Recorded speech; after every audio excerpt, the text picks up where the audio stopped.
Hello dear students, Arya coaching classes में आपका स्वागत है। मैं हूँ आरवी सर। आज आप लोगों को साइंस क्लास 10 साइंस क्लास 10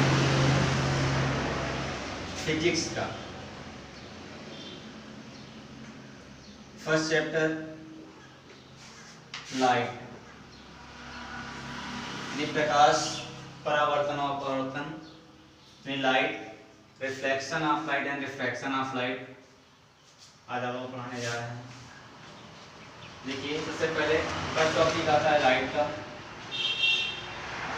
प्रकाश क्या होता है? प्रकाश यानी प्रकाश एक प्रकार की ऊर्जा होती है जो स्वयं तो नहीं दिखाई देती बल्कि वस्तुओं को देखने में सहायक होती है। यानी प्रकाश एक प्रकार की ऊर्जा है जो स्वयं तो नहीं दिखाई देती है लेकिन वस्तुओं को देखने में सहायक होती है। इंग्लिश में कहते हैं यानी light and energy which can not see but in the presence of light we can see all things. Understand?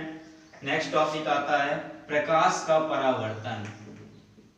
प्रकाश का परावर्तन यानी reflection of light. Reflection of light क्या होता है? प्रकाश का परावर्तन कि जब कोई प्रकाश किरण किसी एक बिंदु से चलकर किसी एक बिंदु से चलकर किसी पॉलिशदार या चिकनी सतह से टकराती है, टकराने के बाद पुनः उसी माध्यम में वापस लौट जाती है। यानी प्रकाश किरण का किसी पॉलिशदार या चिकनी सतह से टकराकर पुनः उसी माध्यम में वापस लौट जाने की क्रिया प्रकाश का परावर्तन कहलाती है। देखिए, सबसे पहले एक प्रकाश यानी पारदर्शी और चिकनी सतह लेते हैं। एक सतह हो गई आपकी ये, फिगर के माध्यम से समझेंगे, और इस पर एक लंब डाला जा रहा है और इधर से एक प्रकाश किरण है जो कि आती हुई प्रतीत हो रही है और इसके बाद बिंदु तल से टकराने के बाद वापस उसी माध्यम में वापस लौट जाती है। यानी ये किरण आ रही है तल की ओर और ये किरण यहाँ टकराने के बाद वापस रिटर्न हो रही, वापस जा रही है। ये आपका N एंड S, ये M1 M2 है, ये किरण A है, ये B है। यानी कहने मतलब जब कोई प्रकाश किरण यानी प्रकाश का परावर्तन है, जब कोई प्रकाश किरण किसी एक बिंदु से चलकर किसी पॉलिशदार या चिकनी सतह से टकराती है, टकराने के बाद पुनः उसी माध्यम में वापस लौट जाती है, तो ये क्रिया जो होती है वो प्रकाश का परावर्तन कहलाती है, यानी रिफ्लेक्शन ऑफ लाइट कहलाती है। और परावर्तन के नियम कितने होते हैं? तो परावर्तन के मुख्यतः दो नियम होते हैं। मुख्यतः दो नियम होते हैं। पहला जो नियम होता है वो होता है आपतित किरण, परावर्तित किरण और अभिलंब। इसको हम बोलते हैं आपतित किरण, ये परावर्तित किरण होती है,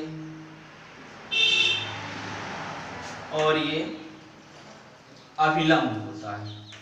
आपतित किरण, परावर्तित किरण और अभिलंब तीनों एक ही तल के एक ही बिंदु पर स्थित होते हैं। देखिए, यहाँ पर आपतित किरण है, परावर्तित किरण है, अभिलंब है, तीनों का एक ही तल है और तीनों एक ही तल पर स्थित हैं। यानी पहला नियम होता है परावर्तन का, आपतित किरण, परावर्तित किरण और अभिलंब तीनों एक ही तल के एक ही बिंदु पर स्थित होते हैं।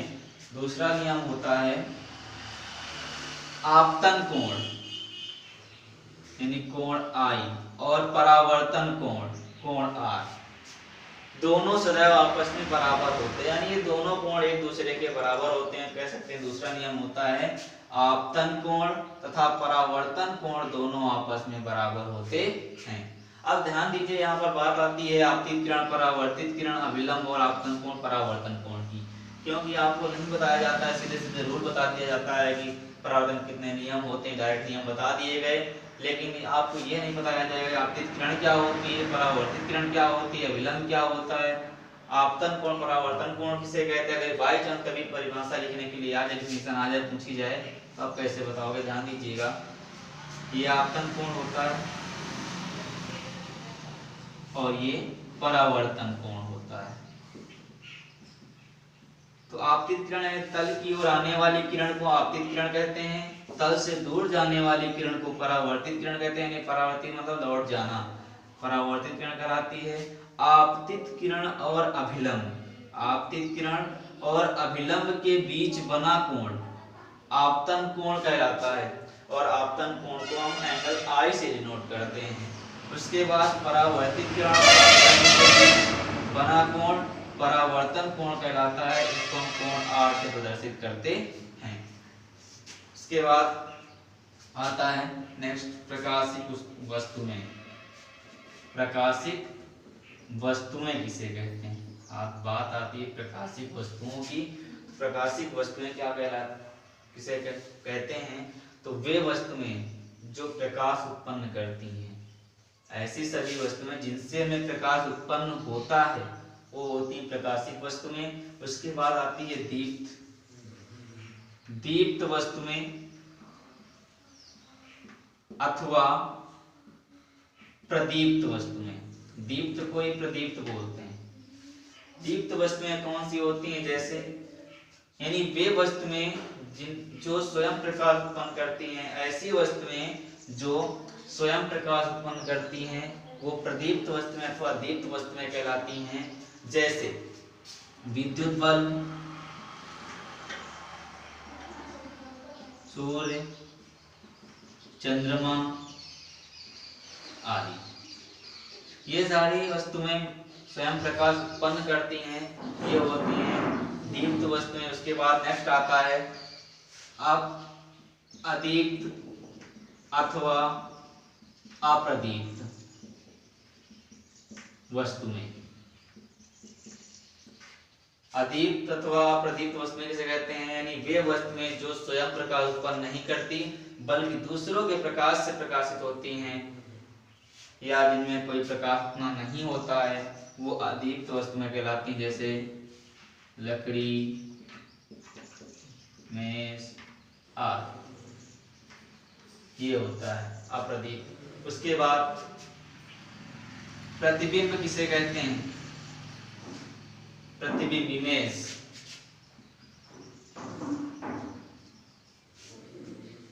जब कोई प्रकाश किरण होती है, किसी एक बिंदु से चलने वाली प्रकाश किरणें, किसी एक बिंदु से चलने वाली प्रकाश किरणें परावर्तन के पश्चात किसी दूसरे बिंदु पर जाकर मिलती हैं या मिलती हुई प्रतीत होती हैं, तो इस दूसरे बिंदु को पहले वाले बिंदु का प्रतिबिंब कहते हैं। यानी किसी एक बिंदु से चलने वाली प्रकाश किरणें किसी दूसरे बिंदु पर जाकर परावर्तन के पश्चात किसी दूसरे बिंदु पर जाकर मिलती हैं या मिलती हुई प्रतीत होती हैं, तो उस दूसरे बिंदु को पहले वाले बिंदु का क्या कहते हैं? प्रतिबिंब कहते हैं। और प्रतिबिंब कितने प्रकार के होते हैं? तो प्रतिबिंब दो प्रकार के होते हैं, दो प्रकार के होते हैं। पहला होता है वास्तविक प्रतिबिंब यानी रियल इमेज, और नेक्स्ट होता है आभासी प्रतिबिंब। आभासी प्रतिबिंब को बोलते हैं virtual image, virtual image. First होता है रियल इमेज यानी वास्तविक प्रतिबिंब किसे कहते हैं? तो डेफिनेशन सेम होती है, लगभग थोड़ा सा डिफरेंट होता है वास्तविक और केवल प्रतिबिंब की डेफिनेशन में। तो देखिए वास्तविक प्रतिबिंब किसे कहते हैं? तो किसी एक बिंदु से चलने वाले प्रकाश किरणें परावर्तन के पश्चात किसी दूसरे बिंदु पर जाकर वास्तव में मिलती हैं, तो इस दूसरे बिंदु को पहले बिंदु पर क्या कहते हैं? वास्तविक प्रतिबिंब कहते हैं। यानी अंतर क्या होता है? केवल वास्तव में मिलना, यानी बिल्कुल हमें कंफर्म होता है कि वास्तव में मिलती हैं, मिलती प्रतीत होती हैं, तो दूसरे बिंदु जो दूसरा बिंदु होता है वो पहले बिंदु का वास्तविक प्रतिबिंब कहलाता है। और दूसरा होता है आभासी प्रतिबिंब, जब किसी बिंदु से चलने वाली प्रकाश किरणें परावर्तन के पश्चात किसी दूसरे बिंदु पर जाकर वास्तव में नहीं मिलती बल्कि आभास किया जा सकता है केवल, तो वो दूसरा बिंदु पहले बिंदु का आभासी प्रतिबिंब कहलाता है। ओके, उसके बाद प्रकाश का अपवर्तन। आप बात करते हैं प्रकाश के अपवर्तन की। प्रकाश का अपवर्तन क्या होता है? प्रकाश का अपवर्तन, प्रकाश का अपवर्तन इसको बोलते हैं रिफ्रैक्शन, रिफ्रैक्शन ऑफ लाइट। प्रकाश का अपवर्तन किसे कहते हैं? इसकी डिफिनेशन होती है जब कोई प्रकाश किरण किसी एक माध्यम से चलकर, जब कोई प्रकाश किरण किसी एक माध्यम से चलकर किसी दूसरे माध्यम में प्रवेश करती है,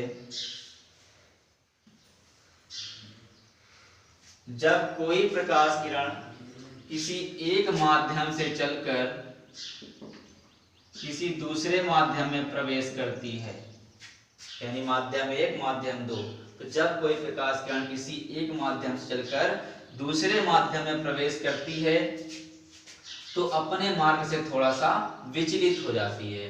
प्रकाश किरण का अपने मार्ग से विचलित हो जाने की घटना प्रकाश का अपवर्तन कहलाती है।